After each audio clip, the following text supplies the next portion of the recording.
முன்னொரு காலத்தில் ஒரு புலவர் வாழ்ந்து வந்தார். அவர் தனது குடும்பத்திற்கு உணவு கூட அளிக்க முடியாத வறுமை நிலைக்கு தள்ளப்பட்டார். அதனால் அரண்மனைக்கு சென்று மன்னரிடம் உதவி கேட்க முடிவு செய்கிறார்.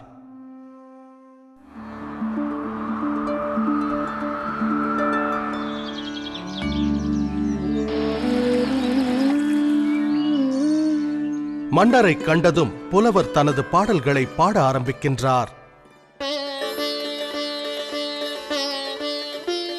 ஆஹா, அருமை அருமை! பாடல்களை கேட்டு மனம் மகிழ்ந்த மன்னர் என்ன பரிசு வேண்டும் என கேட்கிறார். சீராக அடுக்கப்பட்ட அழகான சதுரங்க பலகையை காண்பித்த புலவர், மாமன்னா, சதுரங்க பலகையின் முதல் கட்டத்தில் ஒரே ஒரு நெல்மணியை வைத்த பின்